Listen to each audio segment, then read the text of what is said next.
Welcome to the I-80 Club and another National Fun League. Josh Peterson, Mike Schaefer. I don't remember the last time we did one of these. Schaef, how are you? Yeah, I have no idea. You haven't wanted to talk about the NFL since the Vikings beat the Cowboys and ruined your season. Fair. In that stretch, Minnesota won 5 straight games. If they covered a kickoff, they'd be in the playoffs. They'd be the NFC champions. If everything else, or NFC North champions, excuse me, they would not win this NFC. I don't know. It's pretty wide open. Confident. People are saying these words. Wide open. Let's start with this. Let's go back to you in early December. Are you still think the Chicago Bears can make a run to the Super Bowl? Yes, of course. The NFC is wide open. The Rams the Rams lost to the Falcons. Like, we viewed them as like this team that was above everybody else for months at a time, and then they lost to the Falcons. That's true. Some of us viewed them as a team below one very specific team. And that team won the NFC. And they did it by, I was told on someone's radio show by an NFL guy that, the Rams were just playing better. They were just they were at the time. They were a level above. They had lost to the Panthers. Panthers are a playoff team. Division champion Carolina Panthers. Thank you very much. Yeah, sorry. Division champion Carolina Panthers. Hey, look, this season has been filled with poor takes from both of us. Bad takes from both of us. No, I look pretty smart right now. Do you? Yeah, I was on the Seahawks all year. They won the NFC. Fair. They won 14 games. At some point, you have to stop shitting on Sam Darnold long enough to acknowledge that they're a good football team. This is such bullshit. Last year, the Lions are great all year, and you're like, nope, don't buy it. And then they lose in the first round. Like, see, I told you so. Let's see what happens. Give me my flowers in a week and a half when the Seahawks go down in round 1. Which is very much on the table. Very much on the table. I am very impressed by them. Stibbs writes, go Bonkos, by the way. Stibbs, as always. Did you see your show? By the way, this is Mike Schaefer, host of Unemployed with Mike Schaefer, episode 2, coming your way in, an hour and a half, noon. Gainfully unemployed, folks. Wow, with Jake Sorensen, and they're talking, it's a Nebraska Ball Tuesday on the I-80 Club, so they'll have a lot of stuff there. But Stibbs, who is always a supporter of us, he gave you a super chat yesterday, and then he realized, wait, this isn't a live show? And so that was pretty funny. So shout out to you, Stibbs, for hooking. Schaefer is still confused by what super chats are. Yeah, and how they work. I miss them, it's because I'm a moron. Here's my piece of advice. You always just got to have the comments open on the YouTube. You just got to be able to bounce back and forth. It was a recorded show, so the comments were going to be 0. But today it's going to be today we'll have them open. I imagine there'll be some people who want some accountability for one Jake Sorensen, and we're going to try to offer that here later today on the show. So, I feel like my NFL predictions have largely been pretty good. The Bears have come back to earth. They've lost the last 2 games they played. That game Sunday was atrocious. They were horrible. I mean, it took dipshit Dan going to a new level of dipshittery for the Bears to even be in that game. Also, Jason Bates missed field goals. It felt like they didn't. It was a weird game for Detroit because at times it felt like they didn't really care. And then at other times, it's like they desperately want to beat Ben Johnson just to beat Ben Johnson. Oh, by the way, the NFC North winning Chicago Bears went 2-4 in division. Their 2 wins were the onside kick game against the Packers, and the Vikings forgot to cover half the field on a kick return game in November. Those were the Bears' 2 wins. That's your NFC champion from Josh Peterson right there. I said Chicago. Potential NFC champion. NFC champion. All potential. Of course, but some are more potential than others. Some are more potential than others. Seahawks will lose in round 2. I think they're going to play the Packers. I don't think the Packers. I don't think the Packers are going to beat the Bears. So if the Bears win, then the Seahawks aren't playing the Bears, right?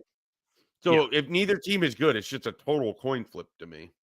Sure. Which you should be happy with that. It sets up the Rams versus either the 49ers, or if the Eagles, your hated, despised Eagles, get through, then they have to play the Rams. So you'd have to feel pretty good about that.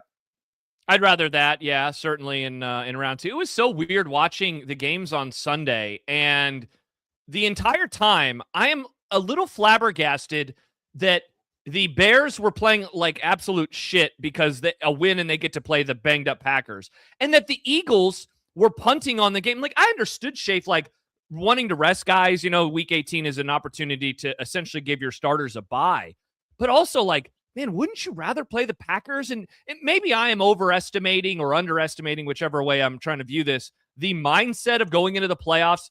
If you're a professional football player, you're like, I don't care who we play, we're going to be fine. But gosh, the Packers are just so banged up. If you did a list of top 5 players for Green Bay, certainly their best player is out.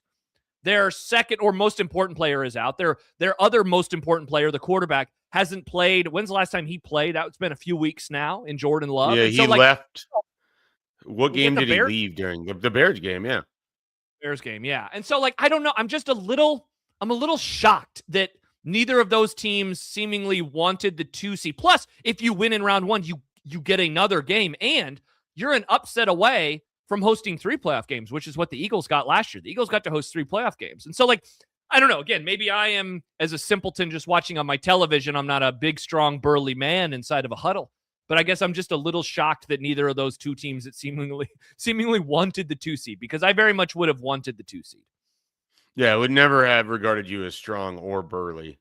But do you think there's, like, is it the Eagles won the Super Bowl and they know they can't get the bye, so they don't really care whether it's the 2 or the 3 because they've already kind of been there. They've done that.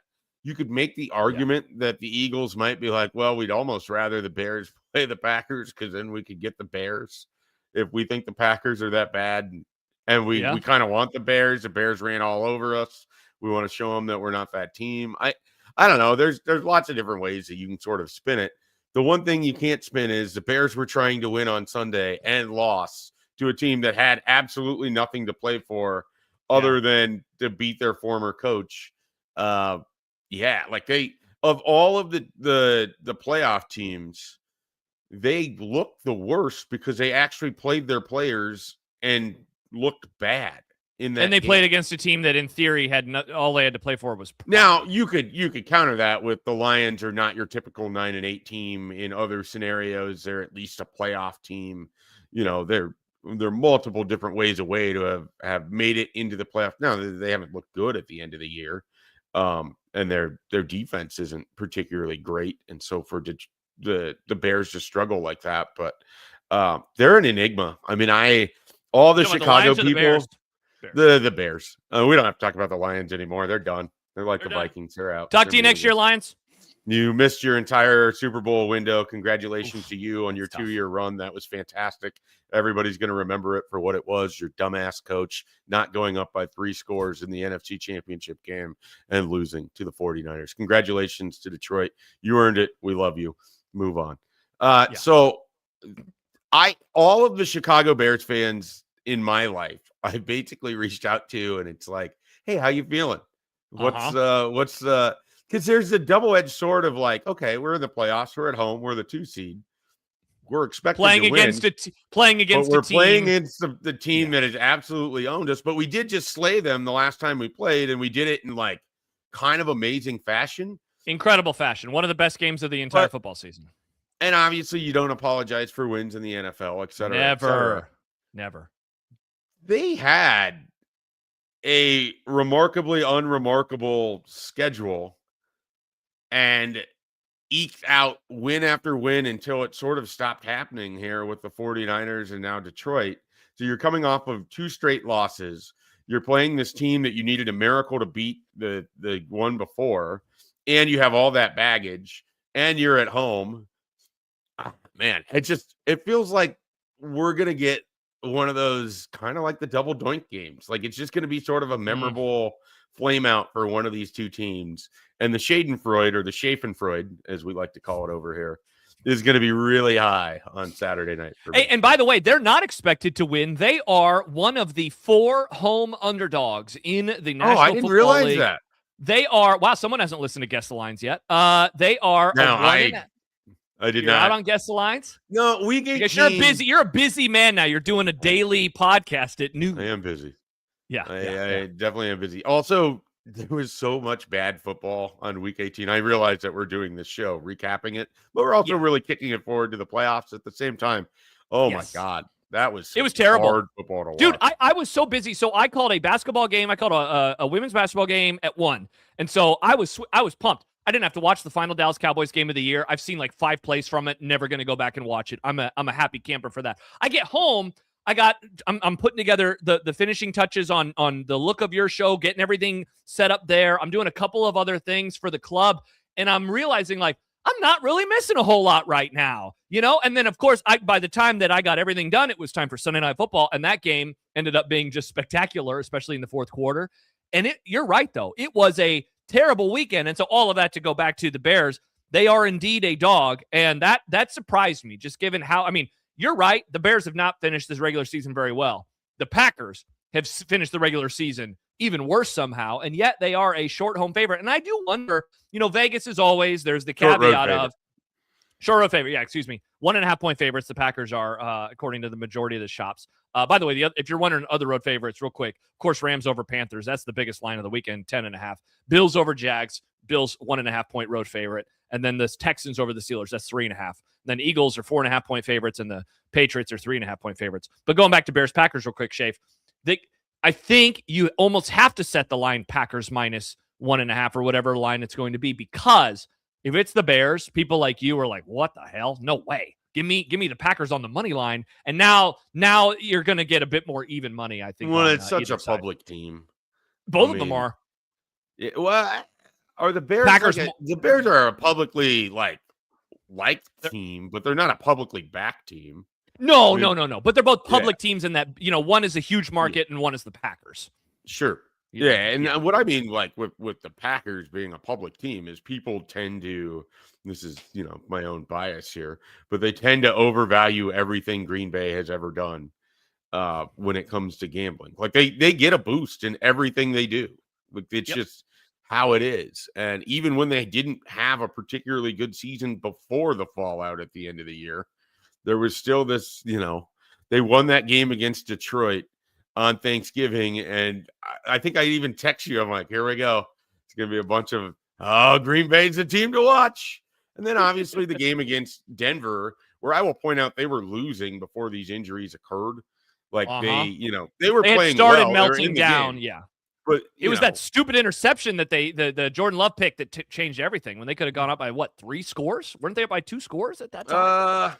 Or at least up by like 8 points. Maybe they're by 8 points, and so it was. I don't know. They would have been up by 3, but they would have had a fairly commanding nice lead at that point in time. Yeah. So, you know, so it is going to be, that game's going to be wild. If you were ranking those games, is that 1 for you on the watchability scale? Gosh, that's a great question. I don't know, man. I think it's kind of a shitty slate, if I'm honest. Yeah, I don't know. Bills Jags though, I think is like really interesting, because the Jaguars that's my number one game. Football. Yeah, I think it's my number one game, because that's in like the second worst time slot of all of the games over the course of the wildcard weekends. For like the sickos who love what time will a game kick off at, like you and I are texting about this shit all the time. The first game on Saturday is always the Shakey's game, as Bill Simmons calls it.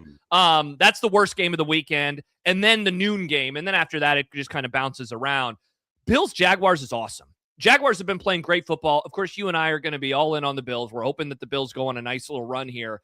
It could end. It could end for them literally this week. I don't either, man. Remember when Schaef, remember it was 2017. Bills were back in the playoffs for the first time at Jacksonville. Blake Bortles. The fans are all going down there. They're bringing tables. Everyone's like, here come the Bills. First playoffs in years. And they lost, I think it was like 10-3, just like a super ugly football game. And I was like, all right, never mind so much for that. I don't know, man. I look at the Jaguars. Look at the teams they beat. Look at that win over Denver a couple weeks ago is sticking in the back of my mind right now. It's not just that they're winning games, but they're winning impressively as the regular season comes to a close. They took care of business. It's just we haven't seen them do it, and we certainly haven't seen Trevor Lawrence do it. So it's like, really? I'm gonna trust this team?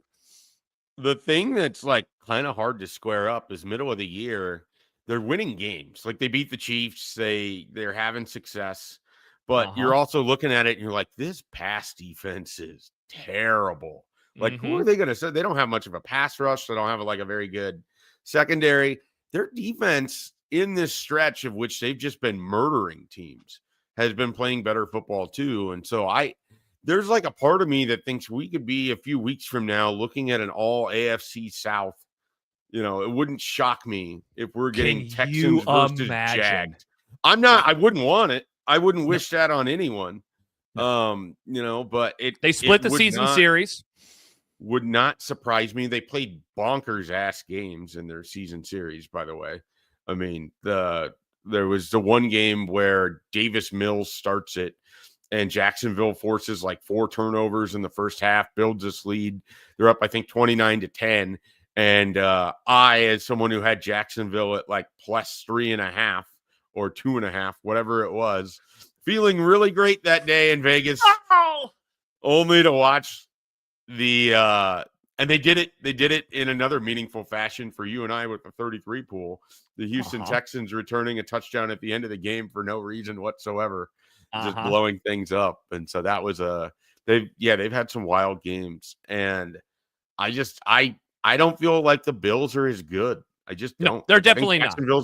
I think Jacksonville's a better team. So what you're hoping for is that you get superhuman Josh Allen, and Trevor Lawrence remembers that he's, you know, well, and Trevor Lawrence doesn't think that he's bad, but if he can go back to thinking or playing like he's bad, that's kind of the Bills' best chance. But I just think the Jags are too much. Like I would right now, I would take them to win this game. Going back to most watchable, Riss listening in the other room. The most watchable game is obviously Houston at Pittsburgh, because why wouldn't I want to watch anything other than Aaron Rodgers getting sacked 11 times? That could be glorious. That could be glorious. You and I, many text messages were shared throughout the course of the Sunday night game as Pittsburgh takes down Baltimore in just horrifying fashion for the Ravens. John Harbaugh still not fired, by the way. I have not missed this news today. He is still employed as the head coach of the Baltimore Ravens. Are you surprised by that at all?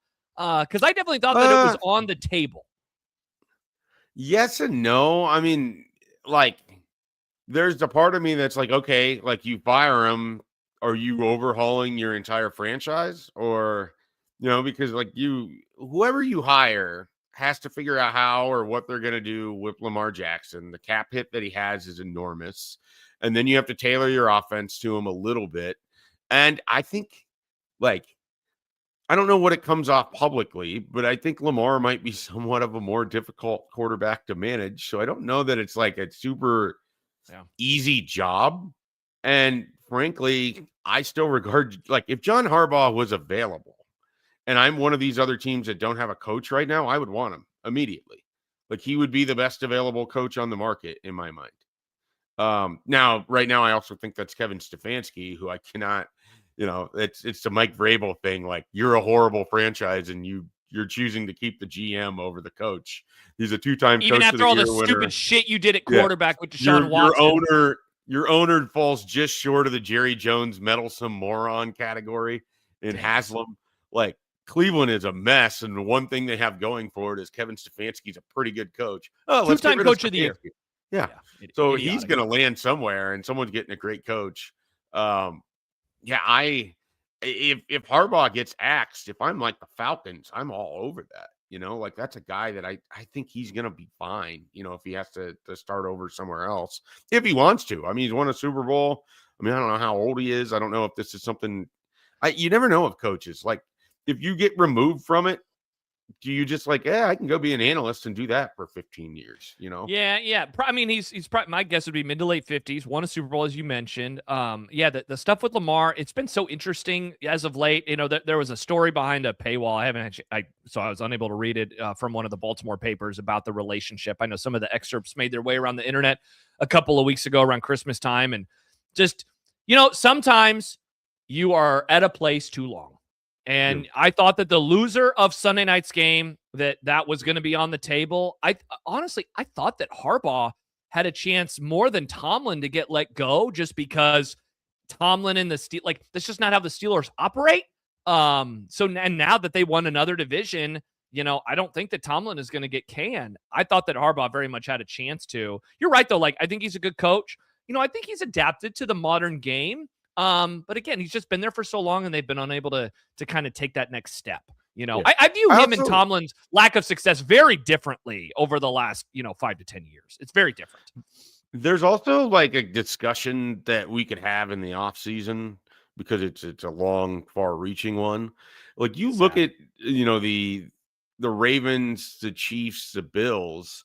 Something that obviously stands out this year is that their team context all just took a step back. Like you have these Yes. amazing quarterbacks, and you have to pay through the nose for them, and ultimately the rest of your team takes a bit of a step back, or you're always picking at the end of the draft, so you're not always having the best shot at players or difference makers, or you hit a couple year run like the Patriots did where you just miss on players over and over in the draft, and you don't keep your window as open or whatever it is. Now the Bills are obviously still in.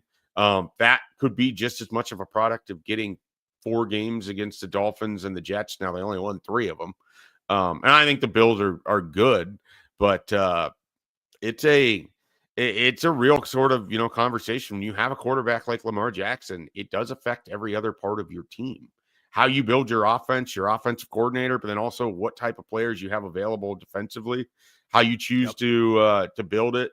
Like what you think you need to beef up to beat the other teams that are top teams in your conference. And I think Baltimore and Kansas City just kind of the bottom just sort of fell out on the roster builds a little bit for 2 really, really good franchises and 2 really, really good quarterbacks. But I think that time just sort of comes for everybody. This is going to really piss you off. That's what makes the Eagles as special as they are. They're able to reload and continue to find guys, and then they move on from Hassan Reddick, and they move on from people, and they're smart enough to sign Saquon Barkley. And they can make it work with a quarterback in Jalen Hurts that one day looks like he's about as bad as anybody in the NFL. And the next, when the systems run right, looks like he's just completely fine. Like it's it's a real Exciting. unfortunate. I'm really happy for him. Yeah, no, I'm no Eagles person either, but I think you have to at least acknowledge what they're able to do. I do. I acknowledge it. I'm frightened of them. I hate them. I hate their guts. They moved on from Carson Wentz. They signed him to a stupid contract. They moved on from him, and everything's fine. It's pretty wild that they've been able to do that. Meanwhile, you're right. Like the bottom fell out. Certainly it's funny. The Chiefs ended up having just a horrific end of the season, and Baltimore was 1 game away from the playoffs. But I mean, we watched those teams all year long, and for the most part, they never looked like the team that we wanted them to be. Certainly not the Ravens. The Baltimore Ravens, had flashes where it's like, okay, this looks like they're about to get this thing going, and then it just couldn't sustain. Even that game against Pittsburgh, how were they not up by a lot more in the first half when Pittsburgh only had 3 points? They had the stupid end of the first half, all of that. And Baltimore needs to be up more in that situation. The way they started the game off, there's no part of me that doesn't think Baltimore had the better team, but they just couldn't manifest that into enough wins this year. And they were so inconsistent. I mean, it's so funny. We did this pod 4 months ago now, on a Tuesday after week 1, and talking about that game against Buffalo and how, first of all, it was exciting. It was one of the best games of the entire football season. Full stop. And wow, Schaef was it a great preview of everything to come. Derrick Henry just a little bit worse and some turnovers. Lamar Jackson, I mean, he ended up being a lot worse at times, but a little bit worse. Poor turnovers, and then, of course, the defense. It's nuts. Going back to the start of this pod now, watching Seattle and watching that defense and knowing that coordinator was in Baltimore 2 years ago on that terrifying team that did not make it to the Super Bowl. They lost in because the AFC they had the Championship. dumbest offensive game plan involving Lamar Jackson and bad weather at home that anyone's ever had. And Zay Flowers had a crippling turnover. Horrible fumble. Line. Yep, exactly. So all of that happened, and it's just nuts. So to think back to week 1, it's like, in a way, they kind of gave you the answers to the test. It's like turning to the back of the book. Hey, here you go. Week 1, this is the back of the book for the Ravens. A lot of times week 1 is pretend. The Patriots lost to the Raiders. That doesn't make any sense. Other weird crap happened in week 1 that didn't make any sense. The Ravens, that was true. That ended up being true all year long for them. Sadly, because I've liked watching them in the last few years. I think the playoffs would have been much more interesting. Though, you know what? They probably would have gotten put in a body bag this weekend against the Texans. And so it's hard to see them beating the Texans. Yeah, for sure. But at least I don't have to watch the Steelers for another week.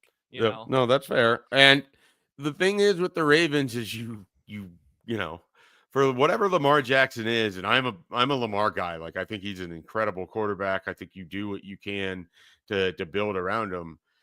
He has those moments like that touchdown pass to Zay Flowers where he just does the Houdini act on Pittsburgh's defense to get out of it. And God, what a play. Josh Allen can do a version of that in his own way, and Patrick Mahomes can do a version of that in his own way. That's the full list. That's why they're the three best quarterbacks when they're going right in the entire league. Yep. Like Joe Burrow can't do that. Joe Burrow has to win a very different way than those other three quarterbacks. Herbert can't do that. Hurts can't do that. It's just so not having two of those three guys in the playoffs does kind of stink. I mean, if you look around, like just lists of quarterbacks out loud that are starting this weekend. Like think about that. You got it. See, and that's what I was going to ask you. Like, is there a changing of the guard, or is this just a blip? Because you got the young guys. Okay, so Josh Allen, unequivocally the top quarterback playing this weekend. Number one. I'm guessing you would take Matt Stafford number two. Probably. Yeah. So, okay, who's third? I mean, in terms of how they're playing right now, Drake May is obviously going to be very, very high. I forgot about Drake May. I mean, you can make an argument he should be number one or number two, honestly. Like, just in terms of how they have played this season, those are going to be the three. And then I think there's going to be a drop-off after that, right? Fairness, in terms of how they're playing this season. Drake May is about to play the second or third best team that they played all year for the most part. Because they played the Bills Chargers twice, and then they played. Who am I missing? They played somebody late in the year. Because they lost it. Well, they lost to the Bills late in the year. Who else did they play? They played the Steelers way early on. They played the Ravens late. They played the Bucks when the Bucks were still fine. I mean, dude, it's pretty crazy how easy their schedule was. Everybody's been talking about it. Now I know you'll disagree, and he's coming off of a stink bomb. But I still would put Purdy very high on this list. I think that's fine because your other options are what? Jordan Love coming off of a concussion and a couple weeks off. Jordan Love, Bryce Young, Caleb Williams, Trevor Lawrence, Jalen Hurts, Herbert, Aaron Rodgers, and C.J. Stroud. I mean, like, what a weird list of quarterbacks. And there's guys in there where you're like, well, yeah, C.J. Stroud's pretty good. And then you look at it and it's like, well, I mean, kind of. Yeah. And you're like, well, yeah, Justin Herbert's pretty good. And you look at his season and you're like, well. Yeah, but if he falls wrong, he's going to be out for the rest of the game. Right. And then, it's and a lot of these guys are like first round picks. Yeah, Jalen Hurts has had 2 games this year where he has not completed a pass in the second half. Like, right. And yet, as you said a few minutes ago, he also was the best quarterback in both Super Bowls that they played against the Chiefs. He outperformed Mahomes in each of the Super Bowls.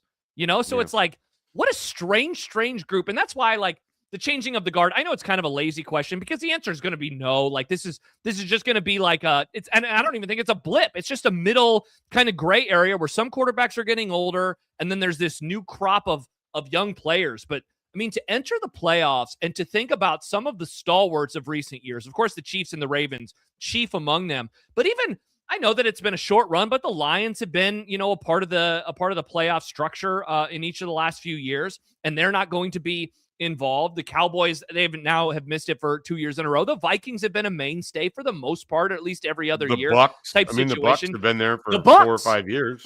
They won the division every year going back to 2021, and they were in the playoffs in 2020 as well. So like, this is like, think about all the new faces, and we barely talked about the Seahawks. We haven't even mentioned the Broncos, who are in the playoffs as well, but of course are off this week.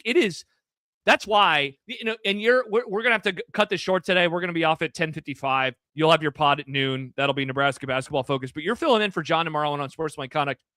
I think we should rank 1 to 14 likelihood of winning the Super Bowl because it really does. And maybe we put them in tiers because I think that there are the obvious ones that we will for sure agree on to throw out. Like Steelers and Panthers. Like, neither of us are expecting them to win anything of note. Maybe the Steelers win a game, I guess. So I'd probably have the Panthers last. I don't think they can beat the Texans. They just don't. Yeah, I don't either, but I don't. They're just they win dumbass games. Yeah, it is.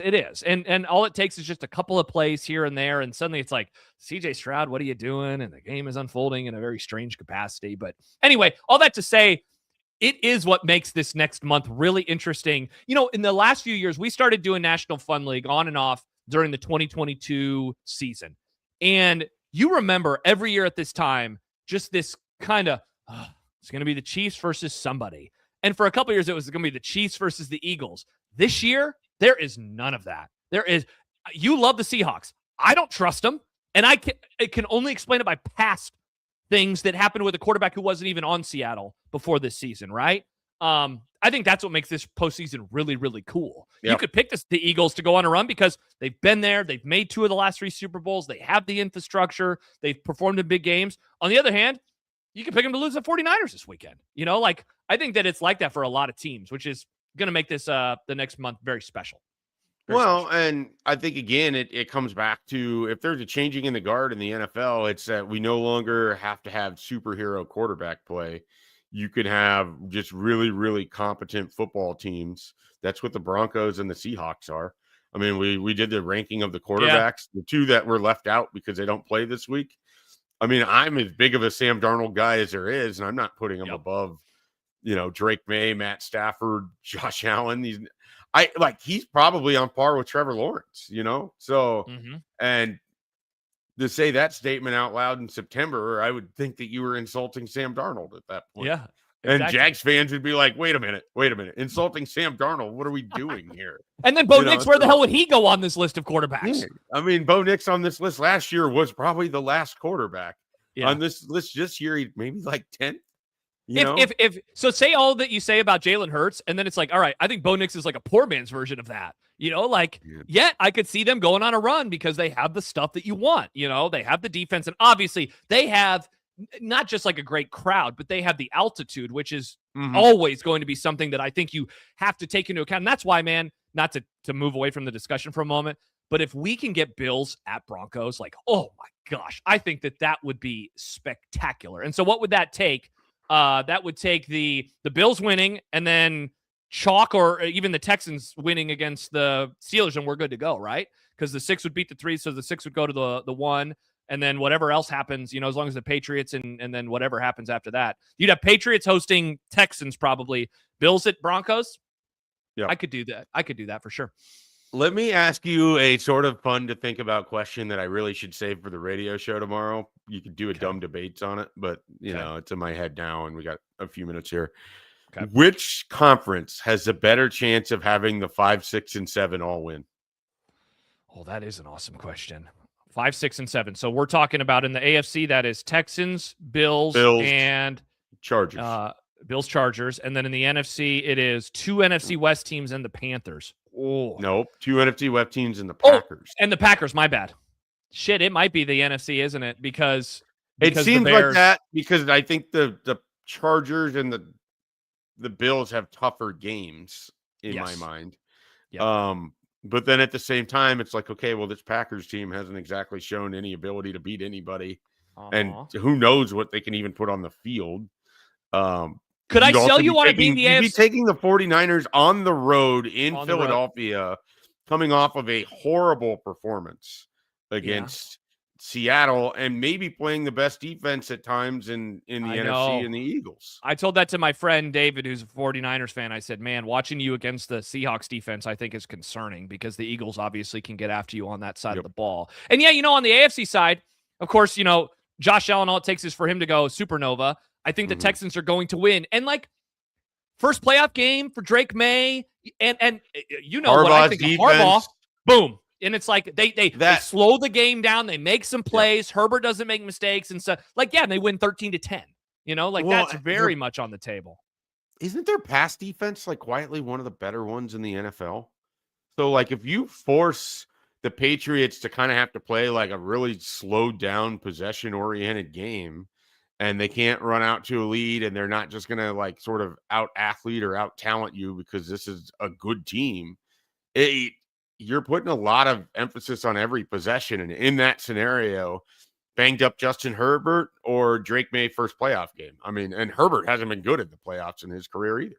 Correct. He famously blew that game against the Jaguars. That's a fun question. Let's discuss that a little bit more in depth because we got to run today on tomorrow's edition of Unsportsmanlike Conduct. You'll be sitting in for John. Looking forward to that one. Join us from 2 to 6. We'll do, of course, some National Fun League stuff as we always do. Also, do not miss Unemployed with Mike Schaefer today.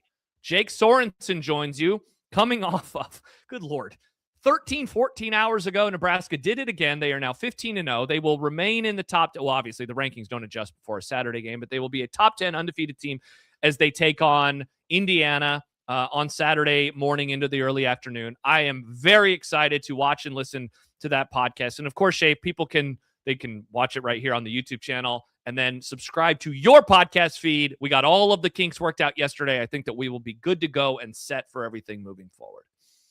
Yeah, it's going to be a ton of fun. Should be a great show. We're going to dive into Nebraska basketball pretty deeply on today's show. Then we're going to take a look at some of these regional sites, some of these bracketologist matchups. We're going to make Jake Sorensen account for some old tweets. It's going to be a fun show on the Nebraska Ball Tuesday edition of Unemployed with Mike Schaefer.